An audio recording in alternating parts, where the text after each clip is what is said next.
You are watching Fuel Motivation. More videos from your favorite public speakers. Be sure to subscribe and turn on post notifications. Some are actually born with some genetic freakishness. I was not. And what people do so well with me is that they forget the first fucking 4 chapters of that book.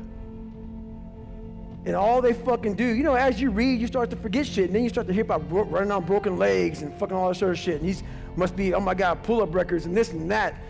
Fucker, don't forget the first 3-4 chapters when I couldn't read as a junior in high school, when I hid out. I had to reinvent a human being. I sat at home for so many fucking nights by myself, broken, not just physically, mentally, spiritually. Like that chart we have up here with the fucking charity and the fucking family and all that shit. Mental toughness, strength, power, shit. I'm like, fuck, man, I was fucked up. But then I sat back and said to myself, I invented a motherfucker. I actually sat back when I was fat, nasty, out of shape, miserable, and created a human being in my mind that didn't even exist, and said, that's what I want to be. I want to be that guy.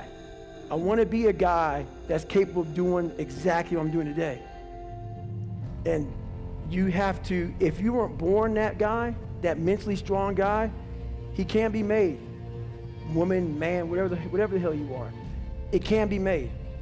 But in making that person, you have to be able to turn down book deals. You have to be who the fuck you are every day of your life, and never care about anybody who gets in your way that said you're not doing something the proper way. I was always afraid of people not wanting to, like, when you get bad as I did, I lied all the time. I wanted to be accepted and loved and all that shit, that I created about 50 people. Whatever you like, I like. Just if you would be my friend, just be my friend. And that's where we get lost in life. If you don't get over that, you're doomed. Because what happens is this: you start to create a whole bunch of people that aren't even yourself. You never figure out who you are. You never live up to your dreams, your ambition. You live up to what whoever is around you that you like so much, that you want to emulate and be like so much. You live their dreams. You lose your power. You lose your power. The ultimate power is owning yourself. They can. And I get that question a lot. While it helps you, it also hurts you to come from darkness. Because why? It's easy for me to sit back and say, you know what? Poopy pants mentality. I want to sit back and let the world take care of me now. And that's what I'm talking about. Don't play sick too long. While my childhood was so messed up, I played sick way too long, and I almost lost tons of opportunities by playing sick. Because it feels good to play sick. And I couldn't read. I can't read. You know, when I was a junior in high school, I couldn't read. If you live that life, yeah, it feels good for people to, oh man, you know, that's just David, man. He's just not real smart, and he had a bad life, and you get a get out of jail free card. That's nice. It sucks doing what I had to do to get here today. That was not fucking fun. That darkness is, there's nothing that dark to drive me to the places I had to go to become successful. On the flip side of that, if you come from a silver spoon family, you have to realize that. You have to realize, fuck, there's people out there like David Goggins who had nothing, fucking nothing. And I've had all this opportunity in front of me, and I'm a loser. I'm not shit. So what does that say about me? The conversations are very similar. You have all this opportunity, and you've gone nowhere with it. I'm at the bottom of the barrel, and it could take me a lot longer just to get where you're at for the starting line, to be fair. So I realized that whenever times would get hard for me, I would fucking quit. And I would work my ass off. I taught myself how to read and write. I taught myself how to swim. But whenever something would get, would crest just high enough to where I just couldn't mentally handle it, I would always just punch out. And this right here is you pulling your parachute and pulling a reserve. Is why I'm doing this. So basically, you always just punch out and you fucking quit and go back to where you started. I'm not good enough. And I wonder, why is my mind so fucked up? And I think a lot. And I said, you know what, man, this shit started in Buffalo with my father. I hadn't seen him now for 12 years. So I drove from Indiana to Buffalo, New York to visit my father. And while we didn't say anything to each other, you know, he tried to, you know, do whatever he does, and he didn't say sorry, but only went back there to study the demon. I never studied him before. And come to find out, years later, I found out that he's afraid of the dark. He had a whole bunch of demons himself. While he never said sorry, I was able to understand a little bit more about the fucking enemy. And when you understand the enemy more, it makes sense to why if nothing makes sense to you, you always wonder why. So those demons keep on flying around. I knew why. I did my research. So never fear something until you do your research on it. When you don't fix yourself, if you're 20 years old, you get a girl pregnant, you're not ready for that. When you're a young kid, 4, 5, 6, I'm not like giving him a get out of jail free card. The man needed fucking help and never got it. So Jung had this phrase that he liked that he took from the alchemists, which was in sterquilinus invenitur. And what it meant was, what you most want to find will be found where you least want to look.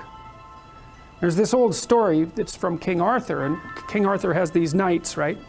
They all sit around a round table, which means they're roughly equal. That's what the round table means. And they're off to find the Holy Grail, and the Holy Grail is the most valuable object. That's what it means. So they're off to find the most valuable thing, but they don't know what it is, and they don't know where it is. But they know that there's a most valuable thing, so in some sense it's akin to them orienting themselves by the star. And they don't know where to look, and so what they decide is they have the castle, and it's the middle of a forest, and so each knight decides to start looking for the Holy Grail by entering the forest at the point that looks darkest to him. And so what's the idea there? Well, imagine there are things that come easy to you, and that you're fond of pursuing, and that you're happy about pursuing. So you've found those and pursued them, and you've mastered them. So you know all that, but then there's another place that you don't want to go. And so you haven't gone there, and you haven't mastered it, and you're very small in comparison to it because you haven't mastered it. And so it has this monstrous aspect. But it has, if what you're working, if what you're doing isn't working, it's where you haven't gone that you need to go. And so I can give you another example of this. So let's say you're an agreeable person, and so you don't like conflict, and you won't stand up for yourself, and you regard anger and the proclivity to provoke and to engage in conflict as something that's positively terrible. It's not only that you're not good at it, it's actually that it's wrong. So that's where you have to go if you're going to learn how to stand up for yourself. And imagine that you're afraid. Maybe you have something like agoraphobia. And so there's a whole bunch of things that you're afraid of, and you don't want to go there. But if you want to put yourself together, then that's exactly where you have to go. And so it's frequently the case that what you want to find is to be found where you least want to find it. And that idea is echoed in the prominent stories of dragons and gold. It's exactly the same idea, is that the dragon is this terrible thing. It's this terrible predatory thing that lives forever and is very, very wise. And it lives underground, and it'll kill you. It'll burn you up in a second. But it hoards gold. And so you have to go there into the dragon's lair if you're going to get the gold. And that's a representation of people's paradoxical relationship with reality. It's like you have to go out there and confront it in order to incorporate what it has to offer to you.